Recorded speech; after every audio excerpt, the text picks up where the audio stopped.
Nakabantay na ba kamong mga young people nga iha lang present pag outing, pag Thanksgiving, pag na-event ang simbahan? Kung nakabantay na kamo, mga igsoon, kini sila nga mga young people, babe in Christ pa. Gusto sila og enjoyment pa diha sa pagpangalagad sa Ginoo. Dili pa nila makaya ang mga pait, ang mga halang sa pagpangalagad sa Ginoo. Ang ilang gusto mga sweets lang. 'Di ba ang bata gusto lang kanunay candy, gusto lang kanunay chocolate, gusto lang kanunay kana mga sweets nga mga pagkaon. Di man sila kaya gud og mga halang.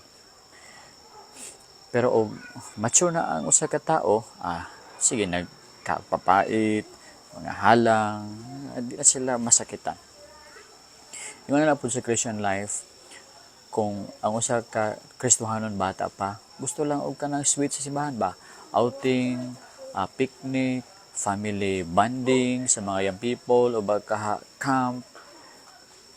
Pero ang mature nga Christian lahi, mo appeal sa prayer meeting. Bahala gamay lang attendance, walay dula-dula, appeal ni sila. Mag-overnight prayer, mag-appeal og discipleship, appeal og kanang lecture, mag-appeal og mga seminars, training. Mao ni sila nga mga tao, nga mga mature nga Christian. Unya, mo-appeal po na sila evangelism. Bisag gisian ni sila mga truck sa ilang atubangan, dili ni sila moundang. Padayon ni sila papangalagad sa Ginoo. Kabalo man gud sila sa Matthew chapter 16 verse 24 nga, if any man comes after me, let him deny himself, take up his cross and follow me. Kabalo sila nga ang cost sa pag-follow ka Jesus is self-denial o taking up his cross. So, kung nakita ni may imong kagulingon nga immature pa nga Christian, be mature na.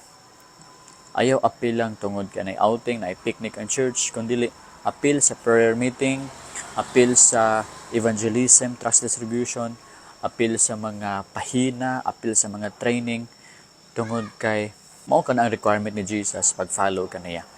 Ha? Wala ta mosunod kay Jesus tungod sa pan. Nisunod kita ka Jesus tungod kay love na to siya. Pag mature na, masundugin na ka nga nakabaton sa kaluwasan. Pero until now, kay ayha lang ka mo appeal gihapon sa outing. Dili na kasama sa unang panahon. Dapat karon nga time mature ka na, magamit na ka sa evangelism, magamit na ka sa trust distribution, magamit na ka sa mga pahina, magamit na ka sa pagtudlo sa pulong sa Ginoo. Pag mature na, dili maayo mapabiling bata. Sa tao bitaw ta, dili maayo mapabiling nga sila ta gamay, no? Dapat modako sad ta. Na reward sa langit ang makukihan nga mga Kristohanon.